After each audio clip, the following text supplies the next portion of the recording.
at the Internal Revenue Service. I'm excited to be here today at 22nd Century Technologies to demonstrate our scanning of Forms 1040.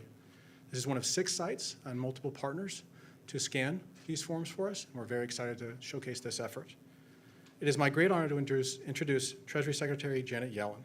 Secretary Yellen was sworn in as the Secretary of the Treasury in January 2021. She is the first person in American history to have led the White House Council of Economic Advisors, the Federal Reserve, and the Treasury Department.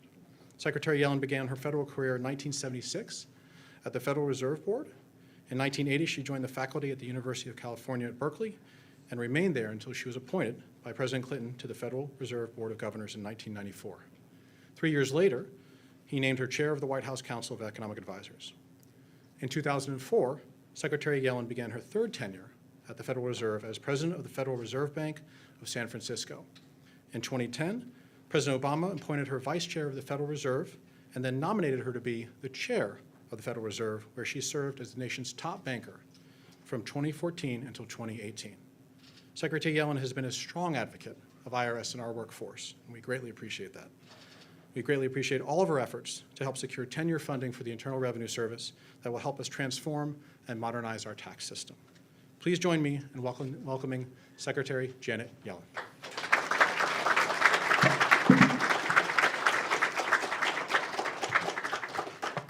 Thank you so much for that lovely introduction, and it's really great to be here with all of you.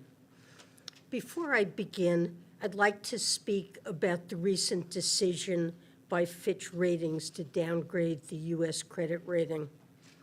Over the past few years, the American economy has seen an historic recovery from the depths of the pandemic downturn. Over 13 million new jobs have been created since January 2021. Our unemployment rate stands at 3.6%, near historic lows. Overall annual inflation has declined every month for the past year, and our economy continues to grow. In the longer term, the United States remains the world's largest, most dynamic, and most innovative economy, with the strongest financial system in the world. Fitch's decision is puzzling in light of the economic strength we see in the United States. I strongly disagree with Fitch's decision, and I believe it is entirely unwarranted. Its flawed assessment is based on outdated data and fails to reflect improvements across a range of indicators, including those related to governance, that we've seen over the past 2.5 years. Despite the gridlock, we've seen both parties come together to pass legislation to resolve the debt limit, as well as to make historic investments in our infrastructure and American competitiveness. Fiscal responsibility is a priority for President Biden and me. Earlier this year, the president signed debt limit legislation that included over $1 trillion in deficit reduction. His budget would also improve the fiscal outlook by reducing the deficit by $2.6 trillion over the next 10 years. Today, we're here to speak about an IRS modernization project launched this time last year that will reduce our deficit by hundreds of billions of dollars over the next decade by ensuring that the IRS has the resources it needs to enforce against wealthy taxpayers and large corporations that have not paid the taxes they owe. At the end of the day, Fitch's decision does not change what all of us already know, that Treasury securities remain the world's preeminent safe and liquid asset, and that the American economy is fundamentally strong. Now let me turn to the reason why we're all here, to speak about the IRS and the transformation that's taking place. Let me first thank Commissioner Werfel for his leadership of the IRS. Commissioner, just 5 months into your current tenure, you've hit the ground running and made your mark on this institution. I'm grateful for the deep management experience and dedication to good government that you bring to this difficult job. It's a pleasure to be back with the employees of the IRS. Almost a year ago, I visited the IRS facility in New Carrollton, Maryland. I underscored that as our nation's revenue collection agency, the IRS is the foundation of our government and society. The agency collects 96% of the revenue that funds federal government. By extension, it plays an indispensable role in priorities from our national defense to retirement security to the construction and maintenance of our infrastructure. The IRS also serves as one of the few parts of government that touches nearly every American household. I also stressed then, as I always have, that I would do everything I could to support you as you step up to serve the American people at this critical juncture. It is remarkable what the employees of the IRS have been able to do. Over the 3 years of the COVID-19 emergency, our nation lived through multiple variants, the closures of schools and businesses, and disruption of day-to-day activities. And throughout it all, you worked around the clock to collect our nation's revenues and deliver critical relief to Americans in need. And last year, with the passage of the Inflation Reduction Act, you were called once again to meet the moment. This time, the task was to transform the IRS and create a fairer and more modernized tax administration system that the American people expect and deserve.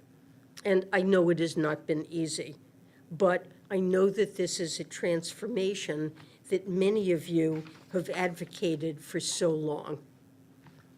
We have so much progress to report thanks to your hard work and dedication. Last year, I laid out several goals for the 2023 filing season. Let me speak about how we did on each of them. First, we set a bold goal to drastically transform the level of customer service that taxpayers can expect through the phone. During the 2022 filing season, the IRS averaged a 10 to 15% level of service, meaning that it answered less than 2 of every 10 calls. Our goal for this year's filing season was to achieve an 85% level of service. Because of your hard work, I'm pleased to announce that we exceeded that goal. We reached an 87% level of service with live assistance this filing season. That's more than a 5-fold increase. This drastic improvement is thanks to over 5,000 new hires made possible by the Inflation Reduction Act. We answered 3 million more phone calls than in 2022, and we cut wait times from 28 minutes down to 3 minutes. And that is astounding progress we should all be proud of. Second, we advanced our commitment to expand in-person assistance and meet taxpayers in the communities where they live. In total, we served 140,000 more taxpayers in person through the end of this filing season than last year's. We have opened or reopened 35 taxpayer assistance centers since the passage of the law, and that includes one in Vienna. And it includes ones in Fredericksburg, just an hour south of here, and Charlottesville, 2 hours southwest of here. There are new or newly reopened assistance centers in dozens of cities and towns, from Colorado to Pennsylvania to Mississippi. The IRS has also begun setting up temporary pop-up assistance centers in hard-to-reach areas that may be far from permanent IRS centers. In June, the IRS hosted its first such pop-up event in Paris, Texas, and there are plans to do many more across the country. Third, I announced that we would automate the scanning of millions of paper returns in 2023, and that millions of taxpayers would be able to receive and respond to notices online. Because of your work, we're doing just that. We've made it easier and quicker for Americans to interact with the agency. In the first quarter of this year, the IRS scanned 80 times more paper returns than in the entire year of 2022. Taxpayers were also able to respond online to 10 of the most common tax notices, including those that alert taxpayers to the fact that they may be eligible for certain tax credits that they may not have claimed. By the middle of this month, we plan to expand this functionality to an additional 53 notices that are currently received through the mail.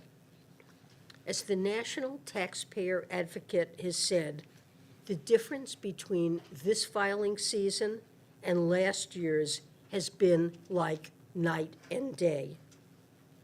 The accomplishments I just outlined are just a fraction of what you have done. You've undertaken heroic efforts to address the pandemic backlog of unprocessed returns, and I'm extraordinarily proud that the IRS has fully cleared the backlog of 2022 individual returns that have no errors. Today, I'm pleased to announce another major milestone for the IRS. It's one that we are calling paperless processing, and it marks a significant step in our efforts to digitalize IRS operations.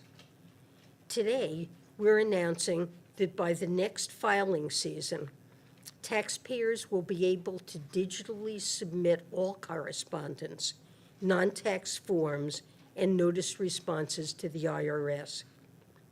Now, of course, taxpayers will always have the choice to submit documents by paper.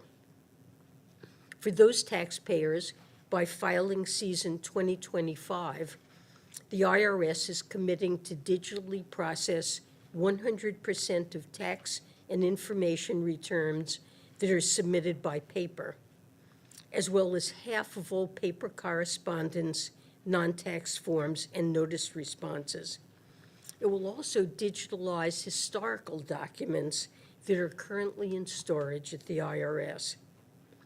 In a few moments, Commissioner Werfel will provide more details about this announcement, but let me briefly explain why this is a massive transformation.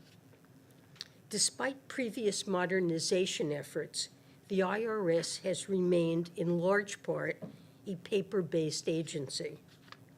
The agency receives about 200 million paper documents a year, many of which still undergo manual processing. It also has decades of historical documents that together cost around $40 million a year to store.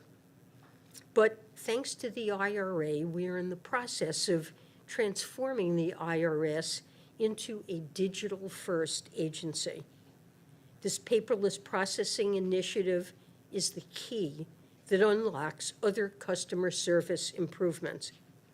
It will enable taxpayers to see their documents, securely access their data, and save time and money.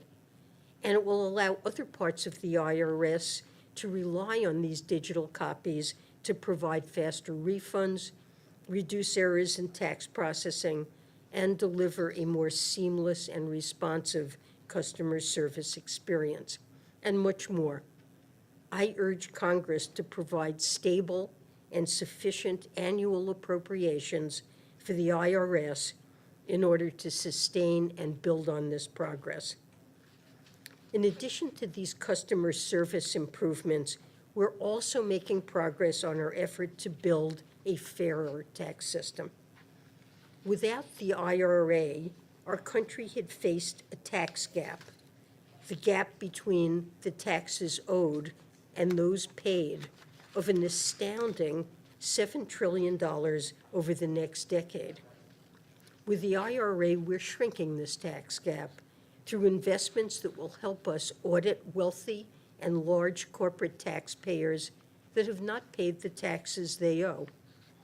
As I've said, I've directed that IRA resources not be used to increase the audit rate for small businesses and households making under $400,000 a year relative to historical levels. The focus of our enforcement efforts is on peeling back the structures of large corporations, complex partnerships, and other high-income and high-wealth taxpayers to make sure they are paying their full bill. We know that this requires investment. It takes up to 50 times as long to review the tax returns of wealthy individuals than to complete simple audits. Corporate audits similarly average hundreds of hours over 2 to 4 years. And that's why the IRS is focused on hiring top talent, as well as using data and analytics to pursue smarter enforcement and go after cases most likely to reveal significant tax evasion. I believe that these improvements are a matter of smart economics. After all, we expect our fair enforcement effort to more than pay for itself, reducing our deficits by hundreds of billions of dollars over the next decade. But I also believe it's a matter of fundamental fairness. It is essential that when regular taxpayers accurately file their taxes, they know that other Americans are also doing the same. Of course, we're just as committed to helping honest taxpayers get it right in the first place. The IRS is investing in resources that help taxpayers identify and avoid errors before they file their returns and claim the credits and deductions that they're eligible for. The IRS has also made common sense changes, like ending most unannounced visits to taxpayers. That reform will enhance safety for taxpayers and IRS employees and bolster confidence in its work. The dividends on these investments will take time to see, but the IRS has already taken aggressive action over the past few months to crack down on tax evasion. In recent months, the agency has closed about 175 delinquent tax cases for millionaires, and that's generated about $38 million in recoveries. The IRS has also continued to intensify its effort to enforce against wealthy individuals who fail to file tax returns at all. So, to conclude, in less than a year since the passage of the IRA, we have seen the early results of our investment in the IRS, and I believe those results speak for themselves. Today's announcement and the other milestones that we've already reached are a testament to what dedicated federal employees can do when they're provided the tools and the resources to succeed. I'm grateful to everyone at the IRS for their extraordinary dedication to public service and their hard work in building an IRS that works for the American people. Thank you.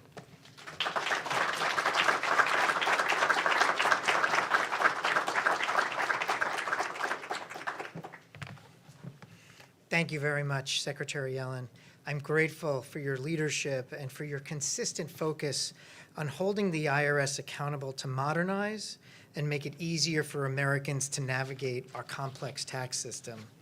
The scanning of paper 1040s that Secretary Yellen and I observed was history in the making for the IRS. It's a critical step to help us take a giant step forward.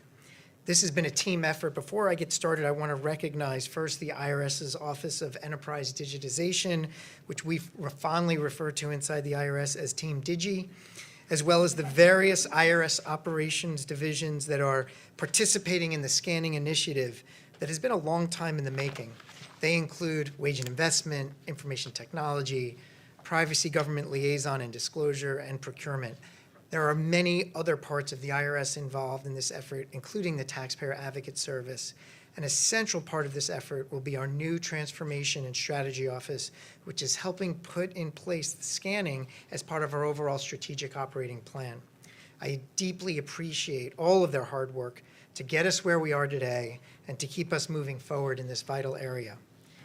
When I became commissioner nearly 5 months ago, one of my top goals was to find new ways for the IRS to use technology to help taxpayers. And the work underway with the Strategic Operating Plan, with the funding provided by the Inflation Reduction Act, has us exploring numerous ways that we can better use technology to make the entire tax process more efficient. As the Secretary noted, we've seen some major accomplishments, and many more are in progress as we work to modernize the way we serve taxpayers through improved technology, better service, and fairer enforcement. But the Paperless Process Initiative we're launching today stands out as a special one out of all these projects. It is a very clear example of how, with the right funding and the right priorities, we can relatively quickly move the IRS operations decades forward. Indeed, the amount of paper still being used inside the IRS often feels more like the 1970s and the 1980s than the 21st century. And during the pandemic, you all saw the photos of the IRS cafeteria in our Austin campus with racks and racks of paper absolutely filling a room not normally used for storage. Tens of millions of pieces of paper that require manual processing flood our campuses and offices. It's time to ensure that no cafeteria in the IRS ever looks like that again. As the taxpayer advocate who is here today has noted, paper is the agency's kryptonite. When our operations are flooded with paper, we are slower and more prone to errors. To counter that kryptonite, there are emerging technologies that will make it possible for us to convert the oceans of paper that arrive at our doors into a digital format before it ever leaves our mailroom. Specifically, it is now our goal that by the 2025 filing season, the IRS will achieve paperless processing, which means digitizing all paper filed returns as soon as they are received. Achieving this milestone will enable up to 76 million paper documents to be processed digitally every year. And more immediately, for the 2024 filing season, we are giving taxpayers new tools that will help them go paperless should they choose. We are launching web-based solutions for the upcoming filing season that will allow virtually all correspondence to be uploaded by taxpayers rather than mailed in. Being able to digitally submit their correspondence and responses and other paper, that means taxpayers will have the potential to digitally submit up to 125 million paper documents each year. In addition, we will be adding more non-tax forms in digital mobile-friendly formats that will make it easier for taxpayers to complete and submit. All of this means the IRS will improve service, cutting internal process times, and even speeding refund delivery for taxpayers that are still choosing to submit a paper 1040. A digital IRS, rather than a paper IRS, is exactly what was intended when Congress provided new funds under the Inflation Reduction Act. And our announcement today shows that we are taking the steps to make good on the promise. Here's an example. Although the vast majority of people file electronically, millions of households still file paper returns. And although we prefer them to file electronically, people should be reassured they can still file a paper tax return under this scanning effort.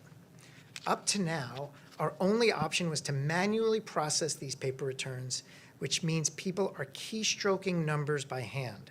This is very time-consuming and costly when compared with electronically filed returns. Scanning is a game changer for taxpayers and for our tax administration. To the extent we can scan and electronically process paper returns, we can significantly shorten the processing time for those returns. This means refunds from tax returns filed on paper can be issued more quickly, and any issues with the returns can be resolved much faster. We're also able to gather more information from those forms, allowing us to provide better service and better enforce the tax code. This has many implications, including having more current information in the hands of our customer service representatives to help taxpayers.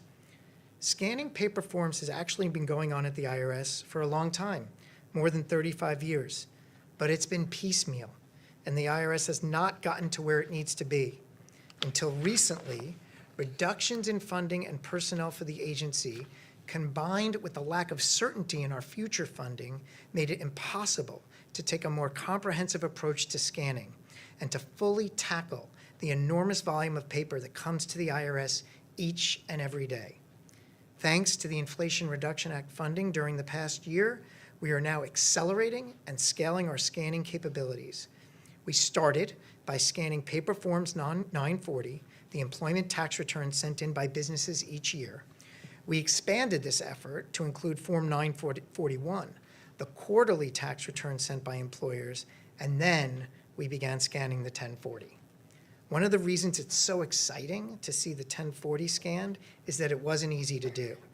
We had to build up to it, which is why we started with those two simpler forms, the 940 and 941. With all its attachments and schedules, the 1040 was a much bigger job, so reaching the milestone was very important. Now that we're scanning individual taxpayer returns, I want to point out that the scanning process we've developed is completely safe and secure. Each scanned 1040 is saved into a zip file that includes a digital copy of each document submitted. We will continue monitoring and evaluating our process to ensure that it remains secure, and we will do everything we can to ensure taxpayers' return data will remain protected. So far this year, we have scanned more than 700,000 paper forms. These include 940, 941, and 1040s. As this project progresses, we will build on that momentum. One important thing I should reemphasize from the taxpayer's standpoint. We describe this as paperless IRS, but that refers to what we want to have happen on the IRS side of the tax equation. People can still send paper in, but once it gets to the IRS, we want to be able to scan and digitalize these forms, reducing paper and adding efficiency. While being able to scan paper tax returns is a major milestone, it's still only one piece of a much broader effort to modernize the agency, as well as bring the IRS fully into the digital age. Digitization has far-reaching implications for how the IRS can improve service. Improving service isn't just about online capabilities. Transforming the IRS also means continuing to improve service on the phones and in person. And we have also been stepping up our efforts on enforcement. For example, we are expanding our work to ensure millionaires play by the same rules as everyone else. In this area, we are starting to see results. As the Secretary mentioned, holding millionaire tax delinquents accountable and collecting hefty amounts of owed taxes. Tax evaders shouldn't be driving Maseratis and Bentleys while other people are playing by the rules. The bottom line is an IRS after the Inflation Reduction Act is very different than an IRS before. This is good for taxpayers and good for the nation. We have a unique opportunity, a once-in-a-generation chance to envision and realize the future of tax administration. We continue to make progress on this, and we will continue to focus on both short-term and long-term wins as we move forward. We will build on the successes we have already seen this past filing season and continue to put in place improvements to help taxpayers ensure fairness in tax compliance and improve technology. For these improvements to continue and accelerate, a consistent, reliable funding stream remains critical for the agency, both in our annual appropriations process and in maintaining Inflation Reduction Act funding. This concludes our event, and thank you for attending.